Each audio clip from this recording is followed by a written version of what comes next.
Breaking news, we have some breaking news. An old man has been spotted in the streets of Japan yelling at the clouds. We have our correspondent Andrew on the scene currently to tell us more about it. Andrew, what are you seeing out there? Yes, that's right, Andrew. We are out here. We have reportedly an 81-year-old old man yelling about the anime industry. Police stated that they had multiple calls coming in reporting that the man was disturbing them as they watched their recent episode of Rent-a-Girlfriend. The old man in question is reportedly producer Masao Maruyama. And this is unfortunately in the wake of recent experts reporting that there is a breakout of what they call Golden Age Syndrome, mostly affecting men in their late years. Truly, truly tragic stuff, Andrew. Thank you so much. Coming up next, the anime industry reported record highs in 2022, so stay tuned. Yes, jokes aside, it has happened again. Yes, another producer, director has come out and said about how the anime industry itself is dying and we need to do something. Yes, this time producer Masao Maruyama. And yes, for those who don't know, this is a very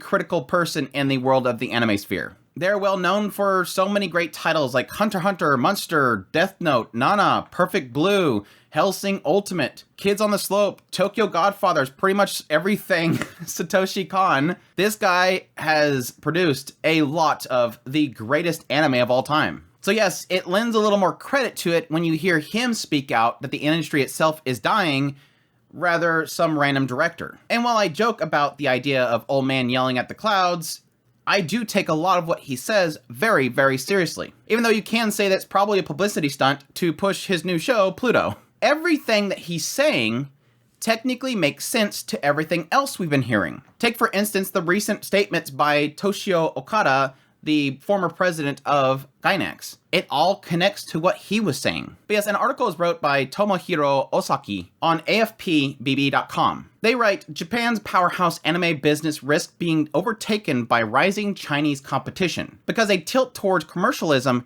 has stifled creativity. Industry heavyweight Masao Maruyama has warned. Maruyama, a protege of Tezuka, said he fears Japan is losing its edge. They quote Maruyama, "In Japan, people are no longer trained in animation. The only reason China hasn't quite caught up to Japan yet is because of a bunch of restrictions imposing a free expression there. If more freedom is unleashed, Japan will be overtaken in no time." This is sort of what I've been echoing for the last few months now, especially with the plethora of shows that were coming out in the winter season. Added that the recent video done by Toshio Okada of Gainax, it all kind of connects to each other. The idea here is that, yes, a lot of other countries are starting to see how valuable and profitable anime is, and they want to get in on that. Yes, one of the biggest ones being China. And Okada was noting the idea that a lot of companies in China were coming into Japan and offering a load of money to invest into anime. And from his perspective, what he was noting in his video is that these production committees were essentially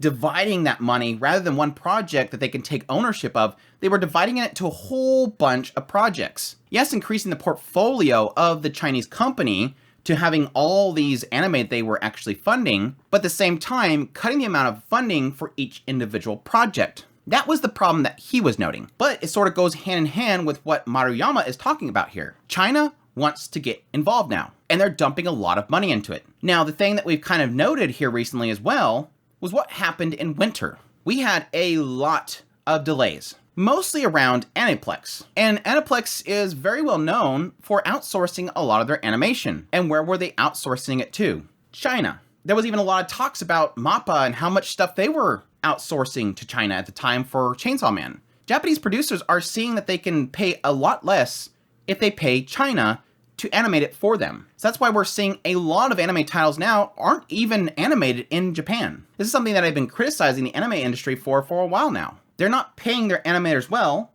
they're running out of animators, they're outsourcing everything in China, and that means that China is more equipped to animate anime. So he's right to say this here. The moment that China relieves a lot of their restrictions, they'll be the big powerhouse. But I don't necessarily think that's going to be the case because people don't necessarily go after China for their anime. There's a little bit of an issue here with what you're defining anime as. Because yes, Japan technically defines anime as just general animation. So when he's saying anime, he could be specifically mentioning Japanese anime, But he's also talking a lot about things like Pixar and Disney and everything. General animation, which yes, Japan has a huge plethora of animation happening compared to any other country. But there's nothing to say that what China is producing is fantastic stuff either. And yes, he could be right. There could be restrictions. Moving on with the article, Maruyama doesn't draw or direct, but he has clout that few in Japan's animation industry can match because of the breadth of behind-the-scenes roles that he has played, from studio founder and recruiter to fixer. The 81-year-old acknowledges that his career is in its twilight, and Maruyama was far from optimistic as he prepared to leave behind an industry that he helped shape. It's taking a lot of credit for yourself. But again, he's got a huge, massive track record. Now here's where things get sort of interesting, and I kind of start pushing back a lot. He fears Japan is so hell-bent on cranking out money-spinning genres, such as those starring kawaii cute female characters, that its anime doesn't necessarily outshine America's Disney or France's art house productions in terms of creativity. Now, let's start with here. I have to argue against this. Every industry, every country, every studio likes to turn out what works. Disney is turning out sequels because it works. Art house is turning out artwork that is the same. Everybody goes with what makes money eventually. It's what keeps the bills paid when you try out things that are risky. And I've said this countless times before, and I'll say it again. Not every anime is trying to be artsy. Just like not every single TV show is trying to say something prolific. Not everything has to be mind-bending. Sometimes it's just purely entertainment. And if you look at a seasonal chart and you see that a lot of shows are just doing the usual, that's okay. I don't want 60 plus shows all trying to do something that is mind-bending. Sometimes you need just a relaxing, entertaining show that makes you smile. It's okay. Yes, I don't want it to get to a point where you don't see anything in that list that's trying to say something or trying to bend your mind, but it's okay that not all of them have to, because in the end, they're just entertainment. And to say that anime itself is nothing but cutesy girls and kawaii shows and they're all just churning out the same stuff, you're not watching anime. Let's go back in time. Summertime Render, Ascendance of Bookworm, Call of the Night, Cyberpunk, Edge Runners, Case Study, Vanitas, Maiden Abyss, Bocchi the Rock, Kaguya-sama Love is War, Moshoko Tensei, Jobless Reincarnation, Shadow House, Uncle from Another World, Raven in the Inner Palace, 86, Kageki Shoujo, Beastars, Hike Story, Eat It in Deities, Vivi Fluorite, Ice Songs, Odd Taxi, Ranking of Kings, Violet Evergarden, Akudama Drive, Invaded, Smile Down the Runway, Babylon, Astro Lost in Space, Carol and Tuesday, Mob Psycho 100, O Maidens, Vinland Saga, Makia, Planet With, Watakoi, Bloom Into You, Hakume Tomikochi, Further Than the Universe, Showa Genroku Raku Shinju, Monogatari Series, Eccentric Family, Natsume Yojincho, Bloodbake Battlefront, Kato, Land Illustrious, Magus Bride, Girls Last Tour, Silent Voice, Iron Blooded Orphans, Erased, Sound Euphonium. Shall I continue? That's only like 3 years. If you think everything is cut and paste, you're not watching anime. Again, you're looking at the anime charts and you're going, I've seen these top ones and they all look the same as last season.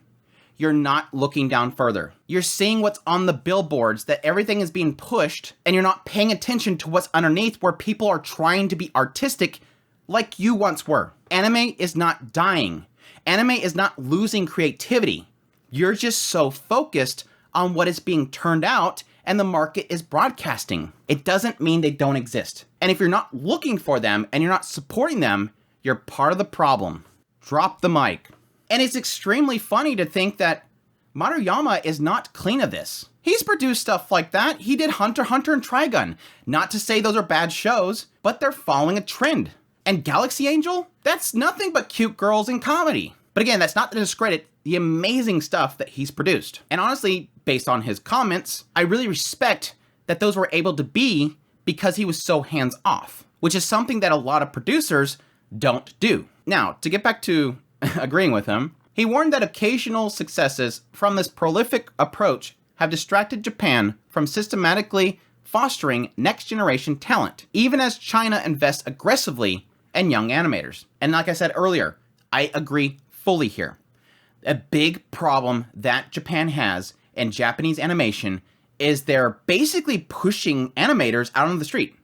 They're not paying them enough. The producers are cutting back how much they're investing so they can hold ownership. They're not paying the studio enough for a project. They're way under budget. The studio is accepting that money, and they're not paying their animators well. The animators are just leaving the industry because they don't have enough money to even survive. Thus, people coming up, next generations, are seeing this and going, what's the point? I won't get paid enough to survive. I guess I'll be an accountant. I guess I'll be something else rather than animator, even though I really badly want this. They're running out of people that are just doing it because they love it so much and they're accepting how much they're being paid. Yes, you have the outliers like Kyoto Animation that's supporting their animators and training them and everything, but not for the majority. Which makes me really wonder, if Kyoto Animation's doing it, was Maruyama doing it? I don't know. I haven't seen anything about Maruyama supporting animators in the same way that somebody like Kyoto Animation is. It sort of gets into the big question mark of, well, you're complaining, but are you doing anything? You're a producer. Were you paying your animators well? Were you paying the studios well enough? Good question mark. Maybe somebody in the comments can let me know. Because yes, one of the biggest criticisms that I think I've seen a lot of people saying in response to this article is that, yeah, Maruyama, most of his success was during the golden age of anime, where there was a lot of budget being poured into anime. Of course you were successful. You were in the golden age of anime. The age in which the economy was insane, and they had way too much money for their own good, and they were dumping it to anime. When everything crashed, and everything went downhill, a lot of these studios and producers had to cut back, and they strived to survive, and we've gotten back to the point that we are now. What were you doing in that age period? That's a good question mark, but I digress. The main key thing here is that these studios, these producers, and everything aren't supporting their animators. And so the animators are finding different jobs in Japan. And so a lot of these studios and producers are just sending all of their animation out to China. And China's paying them very well. There was even some recent articles about them discussing this in the government in Japan, wondering why they're being paid more than our animators.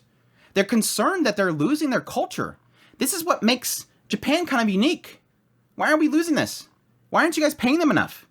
And my hope at the time, and even though I don't really want that, is that the government steps in and says, hey guys, fix something here. We're losing this thing that makes us special. We're losing our culture. Later on in the article, we get to the whole segment I mentioned earlier where, if he's being truthful here, Maruyama sort of points out what sort of made what his project were so special. He says, I don't steer the directors, but I just follow them and their talent. Which again, I think is something that is sort of being lost in the anime sphere right now. Too many of them are either pulling too much funding back or they're telling them something they need to do. He points out that every studio that he's created, Mappa, Madhouse, and whatnot, all start with the letter M because he's a masochist. He puts in the idea that the more challenging, painful, and excruciating the project is, the more motivated he becomes. Which again, I think is a good thing. I like the idea that he's motivated, that he wants things to be different, that he wants to push things to be more creative. Which again, I acknowledge for a lot of cases is the case. But again, I won't at the same time, seeming like he's doing, ignore the fact that there's a lot of extremely creative stuff out there. At least one a season, a show where I'm like, holy crap, this is different. This is something that is very unique. This season alone, we have Oshinoko, we have Heavenly Delusion. So you can even throw things like Kamikatsu in there as well, things that are really breaking the mold. They have tropes and stuff in there, but they're totally out of nowhere. Anime isn't dying, it's not losing its creativity, it's just, you're not looking hard enough. And like I said before, I would agree with him on the idea that I feel like they're losing a lot of their animators, and they need to fix that. So if one thing I can really, truly agree with what he's saying here, is they need to pull animators back into Japan. They need to support their animators more and get that culture back there, not keep giving it to China. I'm looking at you, Aniplex. Anyways, I hope you guys enjoyed this video. Let me know down in the comments down below, what are your thoughts on this? Do you think it's just an old man, grumpy, yelling at the sky? There is a big argument to be made that it's not necessarily that anime is dying and they're losing creativity, it's just that they're following trends because that's what people like. And is that a bad thing? Question mark. Now, I can argue that having too much of something like isekais or something is a problem, but that's not anything new in the industry itself. This is something that has been going on for years. There was let's think of like 80s or something. Like this massive boom of sci-fi and technology was turning out tons of mecha and space battling. We've gone through so many trends, harem, club shows, isekai, it's nothing new. Shoot, there was a time when there was nothing but fantasy shows. During, especially, the time that he was doing the stuff. But again, I acknowledge the fact that he's done a lot of really great stuff that doesn't really fit in a mold. So I give him credit for that. But I'm getting back into it. I hope you guys enjoyed this video. As always, if you did, make sure that like button down below. Again, leave me a comment. Let me know what you guys think of this whole situation. Additionally, if you're new to the channel, make sure that subscribe button so you get my content. I do news, reviews, first impressions, top list. If it's anime, it's pretty much here. Additionally, if you want to support the channel more, I have a Patreon link, a tips link, super thanks button down below, as well as a membership button down there. I greatly appreciate it. Supports the channel. Y'all take care.